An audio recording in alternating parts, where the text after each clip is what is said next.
and open the eyes of our hearts and the minds to the knowledge of the gospel. Okay.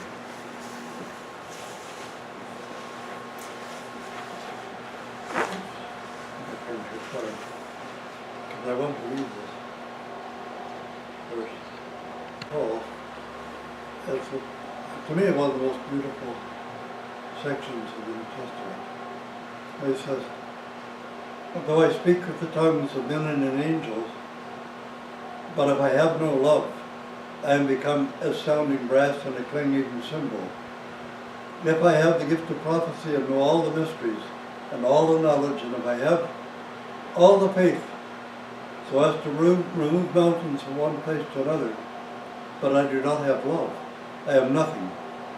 If I distribute all my wealth, and if I deliver up my body to be burned, but I have no love, it profits me nothing. Love is long-suffering, is kind, is not jealous. Love does not vaunt itself, is not puffed up, does not believe unseemly, does not seek its own, does not provoke, thinks no evil, rejoices, does not rejoice in unrighteousness, but rejoices with truth, covering all things, believes all things, hopes all things, endures all things. Love never faileth, but whether there be prophecies, they shall pass away. Whether there be tongues, they shall cease. Whether knowledge, it shall be done away. For if we know in part, and we prophesy in part, but whenever that which is perfect should come, then that which is in part shall be done away. When I was a child, I spoke as a child, but when I became an adult, I spoke as an adult. I did away with things of the child, for now we see by means of a mirror darkly, but then we shall see face to face. Now I know in part, but then I shall know fully, even as I am fully known. And there now abides faith, hope, and love.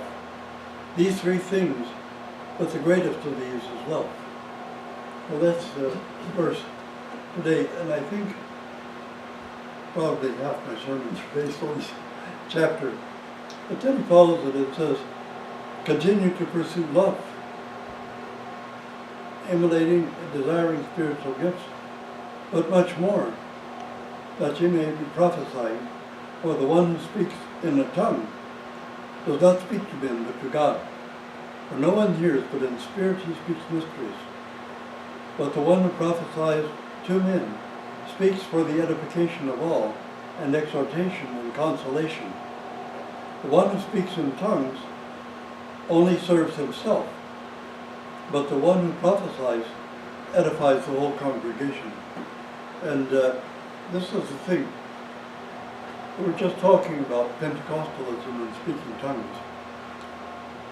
That, first of all, you can be very religious and not love anybody. You can be very religious and be filled with hate and malice and envy. You can be very religious and kill other people. So religion isn't what we're after. We're not here to be very religious. We're here to be filled with faith in Christ. And faith in Christ doesn't just mean that we believe that he existed, that rose from the dead, that he was crucified. Faith means that we understand and are filled with the inner life of Christ. Not just what he said, but the way he treated other people. And I want to kind of repeat again. When a person had leprosy in those days, they were considered unclean, untouchable. They weren't even allowed inside the city of Jerusalem, much less inside the synagogue or the temple. They weren't allowed at all. And it was forbidden to even come in contact with them. But when Jesus healed the lepers, he reached out and touched them. And that was contrary to all the laws and the rules about it. He touched these people who were considered unclean. And how he healed many times was not through healing physical illness, But he healed the inner spiritual illness and the inner pain by showing people co-suffering love. And his co-suffering love with other people healed of everything that was troubling them inside. If you think about the woman who was taken in adultery, and she was brought there, and the lawyers said she was taken in adultery in the very act. So our law says she should be stoned to death. I remember in church school once asking, she was taken in adultery, where's the guy? Where's the man? Only women could actually be guilty of adultery in those days. Men were just paid a little fine, but women were killed. So anyway, they're accusing this woman, and Christ doesn't say anything. He stoops down and writes something in the dust of the earth. And then he looks up and says, okay, whichever one of you doesn't have any sin, throw the first stone at her. And so the lawyers and the Pharisees all left. I think what he wrote in the dust was, oh, men, I created you from the dust of the earth. Don't you think I know your hearts? And I know what's going on inside you? And you have time to accuse this woman? So then he stood up and looked at the woman and says, oh, woman, where are your accusers? She said, well, there aren't any. And Christ said, well, I don't accuse you either. Just go and straighten yourself out. How could she committed adultery in spite of the fact she could be stoned to death, which is a horrible death. An outcast, nobody would speak to her, she would be spit upon, even if she wasn't stoned to death. But the fear of that and the humiliation of that wasn't enough to keep her from the passion of committing adultery. So how did Christ's simple words, go and don't sin anymore, how did that cure her? Because at that moment, Christ showed a co-suffering love for her. He didn't accuse her, he just showed compassion and understanding for her condition, and penetrated her heart some way with his co-suffering love. And that was enough to heal her of something that fear could never heal her of. And that's an important thing.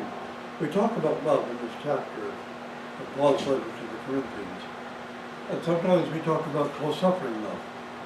But what does it mean, co-suffering love? It really means understanding somebody else's suffering. The word passion doesn't mean sin. It means suffering. And our real problem is how much we suffer inside ourselves. Inner human suffering, emotional, mental suffering, is often much worse than physical suffering. If our conscience is tormenting us, it hurts worse than if we were recovering from a stroke or something. So when you see somebody in sin or passions or something like that, instead of going and cursing them and saying evil things about them, you have to understand that they're suffering from these things. They're not falling into sin because they're evil, because they're suffering from the passions. And the idea is to heal their suffering, not to punish their sin. Even when we hear confession, confession is to help people find a solution to their problem, not to punish them for the problem. That's what confession is for. We try to help somebody find a solution. And it's somehow in the beginning, the apostles and the early Christians understood all this. And for a few hundred years we understood it all, but then we began to drift into a worldly way of thinking. We were thinking like the empire thought. We had laws for the empire, for civil society. They tried to apply that to spiritual life, and it can't possibly work. All it can do is make people more and more dead to spiritual life. I guess one of the best examples in Dostoevsky's novel Crime and Punishment. Remember Rodion Raskolnikov committed an axe murder. He murdered somebody. And his girlfriend, so to speak, was Sophia, and she was a prostitute. And of course she was a prostitute because her family would starve to death if she didn't. And there weren't very many jobs for women in those days. But she loved Raskolnikov. And she wanted him to confess the murder instead of being caught, so that he could repent. But he didn't, but he got caught anyway. And because his defense attorney was very good, he was sent to Siberia for 8 years at hard labor instead of being put to death. But Sonia followed him to Siberia. She had a deep love for him, so she went with him to Siberia. And there she would suffer also, because, Siberia was cold, forbidden, isolated, and very, very little she could do for living there, so she became a seamstress and sewed things. But she had given him a copy of the Gospel, and she marked the place for the raising of Lazarus from the dead. And but she went all the way to Siberia with him because she, instead of hating him because he had committed this crime, she wanted to find healing for his soul, healing for his conscience, healing for the inner person. She loved him in his sins. And she loved him in his weaknesses, in his failings, in his badness. It was a co-suffering love. She suffered together with him. And because she suffered together with him, at the end of the story, you find that Rodion Raskolnikov finally he reads the story about the raising of Lazarus, and he understands that he's spiritually dead and he needs to be raised from spiritual death to spiritual life. And the next day, he's working down by the river, and Sonia comes to him, and as she approaches, Raskolnikov runs to her and falls down on her knees and begins to weep. And she realizes she finally read the Gospel and understood it. And it was her co-suffering love that finally saved him, that finally healed him. And Dostoevsky ends the novel by telling us that now Raskolnikov is going to go on to great things, that he's going to do great and good things, because Sonia had co-suffering love for him. He could go forth from being a murderer to being something positive and great. And that's one example of it. So it's, if you want to correct somebody, if you think they're in sin or in passions or something like that, going and telling them bad things about themselves doesn't help. It pushes them further into the darkness. Just perceive them as they are. Just give them a hug the way they are. And then show them this co-suffering love and show them the way to Jesus Christ through that kind of love. And you can heal them. But you can't heal people by just telling them bad things about themselves, because that just turns them away further and makes it worse for them. And you drive them away, you don't help them. So it's very important, this verse from the Apostle Paul, that I think is one of the most powerful verses in the Bible. But also I want to explain something about, we're talking about speaking in tongues in the next chapter. And in all of our languages, in the East anyway, speaking in other tongues means speaking in other languages. Yazik is tongue, and language is yazik. Ja говорю по-сербски язык.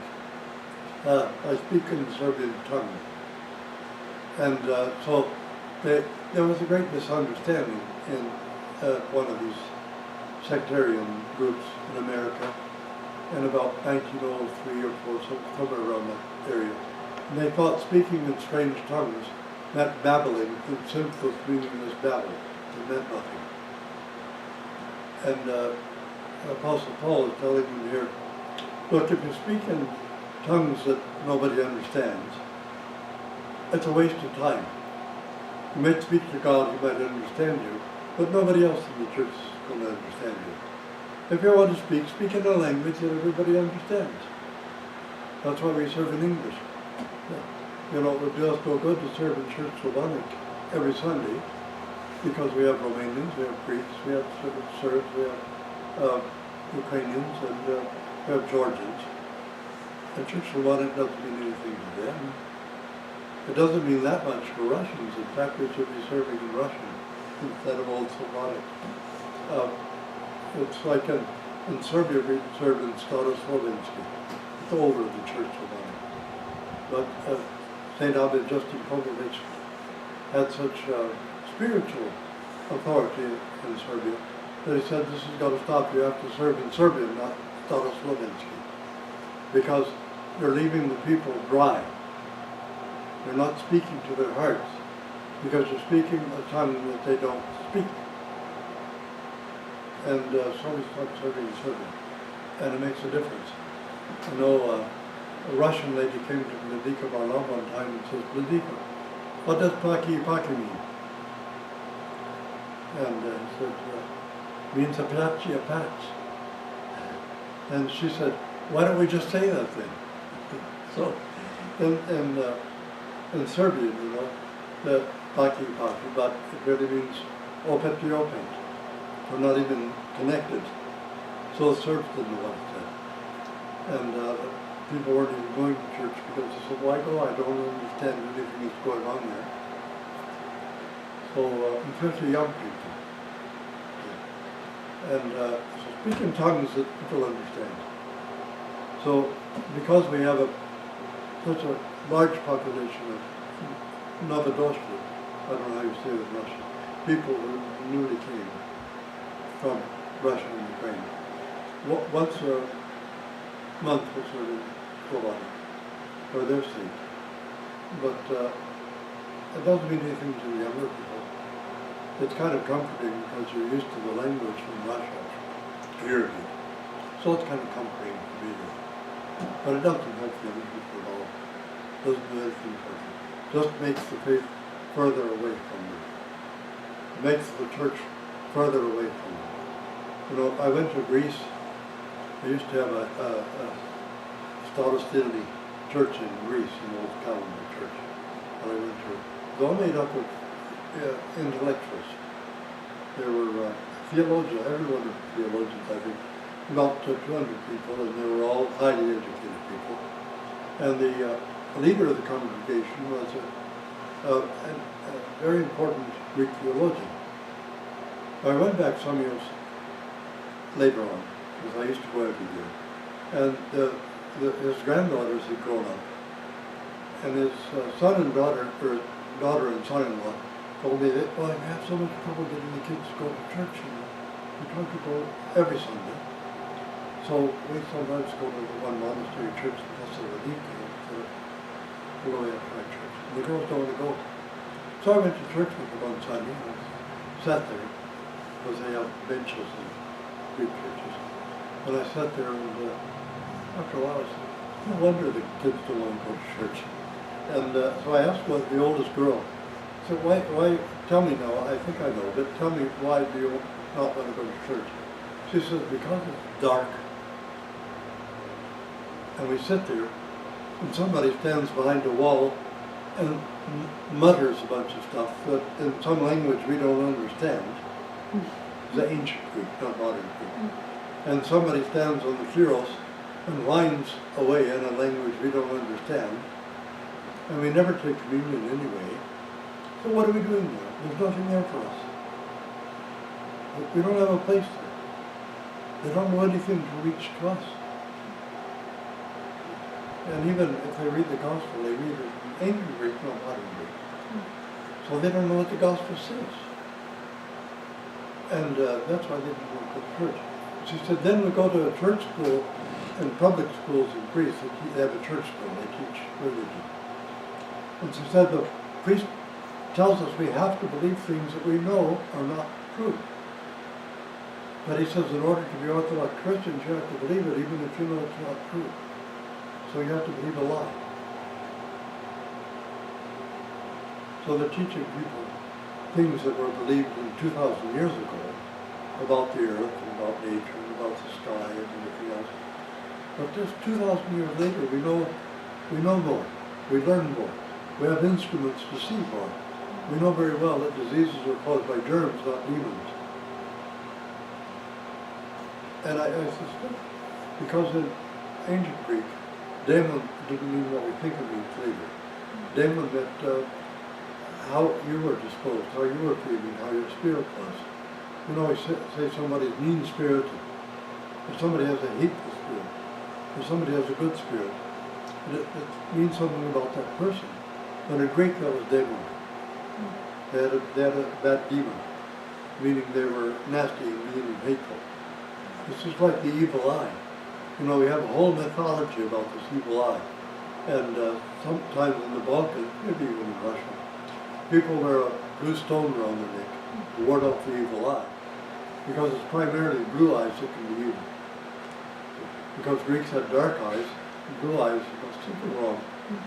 Well, you know, some woman was telling me about somebody putting the evil eye on her, and I said, no. They put the evil nose in, not the evil eye. She said, is there an evil nose? I said, one body part can be evil, any body part can be evil. But here's the thing, what evil eye means in the Bible is that you look with jealousy and envy. That's an evil eye. But not understanding what it meant, they thought that the eye could project evil curses and evil spirits. But in the Bible it simply means that you're looking at people with jealousy and envy. So your eyes are evil. And that's all it meant. There's no such thing as an evil eye. You know, you might as well have an evil ear, one with an evil nostril. You know, you can be as they say in English, you can be very snotty, so that's an evil nose. I treat people in that way. But we take things we half understand from it used to be our language, but now it's ancient and it's changed. We don't understand it anymore. What's the difference between paki and opet? I mean, that's a big difference, you know. And so, opet, again and again. I think in Russian, here's a little Russian woman who'd been probably 60 years in the Orthodox Church, going up almost every Sunday. She had no idea what it meant. So speaking in tongues is the same way. If you think that speaking in tongues is babbling some words that nobody understands, what good is it and who needs it? The Apostle Paul said, I would rather speak 10 words that are understood than 1,000 words that are not understood. That's why, too, also, when we finish here now, but you can ask questions, too, because everybody should understand. We praise bishops, lectures. We don't have any secret knowledge that you can't know. There are no secret prayers. There's no secret knowledge, there are no secrets going on in the altar. Everything is for you to know, for you to understand. So, better to like to find out how to understand. The weakness of the church, one of the weaknesses of the church among young people, quite apart from the language, is the fact that the priest and the deacon and the servers, they do a lot of stuff up here, but nobody knows what it means, nobody knows what's going on. We look like a Bavarian cuckoo clock. You know, we pop out of the door, we pop back in, we pop out of this door, we pop back in. You know, we'd be coming out the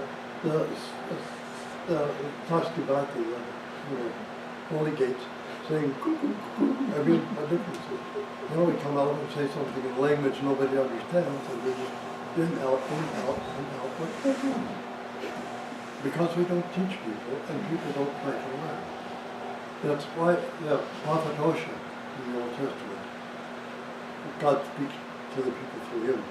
And he said, my people are perishing because they lack knowledge. And you can no longer be my priest because you don't love knowledge. So the people are perishing because they lack knowledge. We're supposed to be teaching them knowledge. You know, ja sam vladiko. Okay, my job, my first job, is not to be administrative and fill paperwork and stuff. My first job is to sit here and teach. That's the bishop's job, to sit here and teach. That's what every bishop should do after service. That's his job, and to answer questions, as anybody else questions. That's what it's all about. But we don't teach. And our people are perishing because they have no knowledge. And you ask some Protestant in Serbia, we lost whole villages converted to sectarianism because the Protestant pastor came and he challenged the priest. He said, well, okay, let's have a debate. And the priest didn't know the Bible, and he couldn't explain what's going on in the liturgy, and he couldn't explain what the wedding service means. None of that. But the Protestant minister, even though his explanations were wrong, at least he had explanations. Pope had no explanations, because he didn't know himself. So that's what he means. My people are perishing because they lack knowledge. They understand it. It's not knowing secrets, knowing secret knowledge. It's knowing what's going on around you. Like reading to you. After, if your children came to you tomorrow and said, what does the altar mean? What could you tell them? But the altar is a revelation about paradise. It's the type of paradise. And the doors, when they're opened at the beginning of the liturgy, because Christ rose from the dead, opening the gates of paradise, which will never be closed again. So they're not supposed to be closed during the whole liturgy.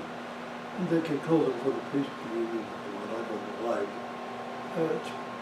I'll permit it, but not to close the gates during the liturgy. And the priest is supposed to stay behind this wall in the liturgy. It's supposed to come to the people sometimes. In the beginning of the liturgy, we're supposed to turn to the people and ask for their forgiveness in their prayers. Because we need to be forgiven by them as much as them to seek forgiveness and confession. I mean, the Archbishop, I need forgiveness from you people. So I need your prayers. And I'm not better than I just have a different job. A different job description. So we need to teach people these things. Why does the priest go all the way through the whole congregation when he's carrying the chashma and discus? I mean, there's a reason for that. We have to encompass the whole congregation and lead them toward paradise with the Holy Ghost. Because the chalice, when you receive communion, you remember in paradise, there was a tree of life that grew in the midst. It was not a real tree, it was a prophecy about the cross, which is the tree of life. But in the liturgy, the chasha becomes the tree of life because it contains the fruit of the tree of life, which is Christ himself. So now you're coming, draw near to paradise and receive the fruit of the tree of life, Jesus Christ, in communion. So there's meaning to everything, except the funny doctrine. But anyway, that's enough. Well, does anybody have any questions? No? Sorry it's gone this week, so we don't have questions. So, but if your children or nieces and nephews or whatever have some kind of questions, they bring the questions and get them answered. So, yeah. There's a sort of kind of Romanian kind of ritual belief that if someone looks at you a certain way, you gain a bad energy. Yeah. And so the way to cure this is you light matches and you drop them into water, and if they sink to the bottom. Yeah. I have to tell two stories. First of all, I used to serve in the Romanian church when the priest was like in serving Romania. But keep it on.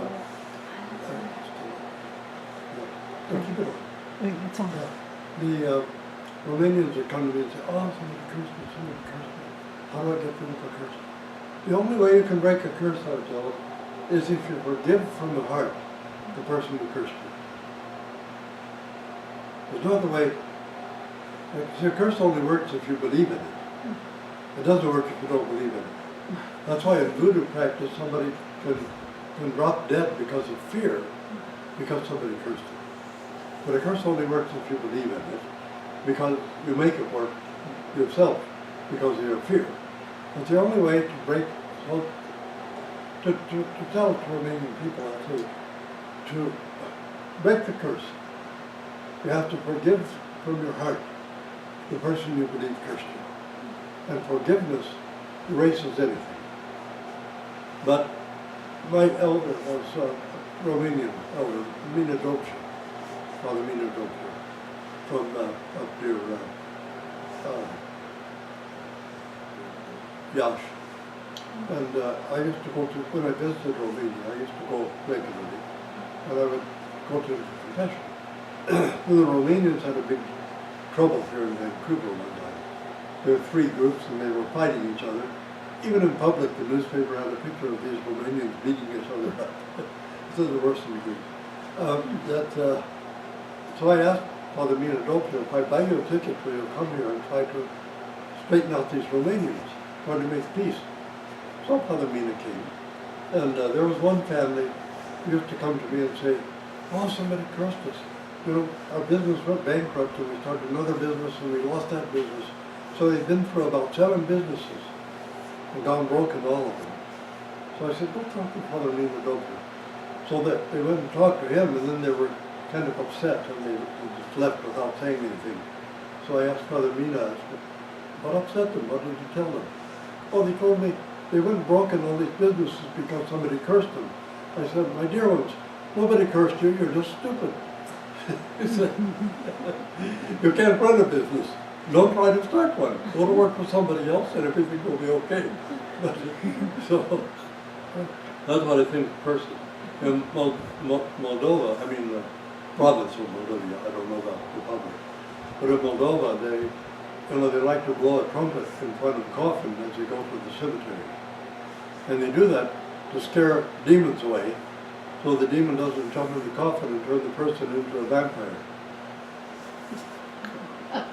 You know, they're even so superstitious that everybody in the Orthodox world will bring the body into the church to serve a funeral, but they won't take the dead body into the church, they do it in their own home instead. That they don't take the person into the church because of some superstition. You know, there are some beautiful customs in Romania that are just customs, they're not teaching in the church, but they're customs. Like if you have a pomana and you're lifting the table, the people who can't reach the table touch the shoulder of somebody who is. So everybody's in contact, they feel one, they feel united, they feel together. When I served at the Patriarchia one time in Bucharest, you know, you have to go to the church an hour early if you're going to find standing room, because sometimes the church is so crowded you couldn't put a piece of dental floss between the people. And the people who come and can't get into the church go around the altar of the church and they touch it. And who can't get to that touches the shoulder of that person. And they feel like a communion. They feel like they're part of it. And that's a rather lovely custom. I mean, it's not a teaching in the church or something, it's the way people feel. They want to be in communion, they want to be in touching holy things. So that's the person who is touching. And that's a lovely custom. But we shouldn't think that it's something magical. It's just a beautiful custom. Romanians are very pious people. And I know every time I served in Romania, I see that if you come after the liturgy starts, you don't got to get into the church because it's too full of people. There's just no room for you. I can't even sense the church because the church is so crowded that you can't get around to sense the church. So the church is full, except in around Craiova in Oltenia. The Metropolitan of Oltenia told me one time, I was staying in his house, he says, Oltenia is the most Orthodox part of Romania because there are no Protestants, no Catholics, just Orthodox. He said, but we have the lowest church attendance in all of Romania. So that's kind of sad. But anyway, that's you have to look with a little bit of common sense at the superstitions. So what you're saying is that this little ritual with the fire and the matches is bogus? It's nonsense. Okay. It's nonsense. I mean, it's well, supposing there was a Father Cuckoo in Romania. He had in English it's an appropriate name, Father Cuckoo, but that wasn't him. And he would advise people, they would write to him or telephone him. So a Romanian couple came in one time, they had 7 rubies. They're not really gold, but they're colored gold. These $1 pieces. Father Cuckoo told them that their luck would change if they put 7 gold coins in 7 different churches for 7 Sundays. Their luck is going to change. How is it going to change? So I told them, look, if all the Romanians brought 7 gold coins to my church and left them for 7 years, my luck would change. I would be richer. So it's but what are they supposed to be? Magic coins? It's going to change your luck. It's not. Common sense changes your luck. That's why so often success is just preparation plus opportunity. Is what luck consists in. Preparation, and you're ready for the opportunity when it comes, and that's what luck is. Preparation plus opportunity equals luck. But there's no luck, bad luck or good luck. Things just happen because they happen. Have nothing to do with some magical, mystical thing called luck. So, you can make your own luck if you want to. Sorry, I have another question. So my mom, I think, read somewhere that luck was actually the name of a demon or something, and the reason that we say that is because I don't remember. Can you explain like what the thing was? Essentially, I know the story. That same story in Serbia. Yeah, it's a story that circulates in that whole Yeah, area. it circulates all around the Balkans. Yeah. It's like that letter that fell from heaven. I mean, did you ever see such nonsense in all your life? That letter that fell from heaven? And actually, that story about the letter that fell from heaven started among German Roman Catholics who are called flagellates, who could beat themselves with the lead. So they tell us that Patriarch Helia of Jerusalem was serving, and somebody bought a rock that fell from heaven. They put the rock on the holy table. During Vespers, it popped open, and there was a letter from Jesus. Jesus is going to write a letter to us now, right? And the letter, it's all kinds of insane things. But there's no demon called luck, but you can say that because it can mislead you so much. Hoping in luck is going to mislead you. It's going to lead you into not trying. It's going to lead you into not taking responsibility for your own life. And that's bad to do that. You know, forget luck. Take responsibility for your own life. But, you know, you can have God's will, but you can't have luck. Luck is arbitrary. My luck might be somebody else's tragedy. If I pursue everything that I want to pursue that I think will make me happy, my happiness might be somebody else's misery. And what good is that? That's so we have to be careful about these things. Thank you. Okay.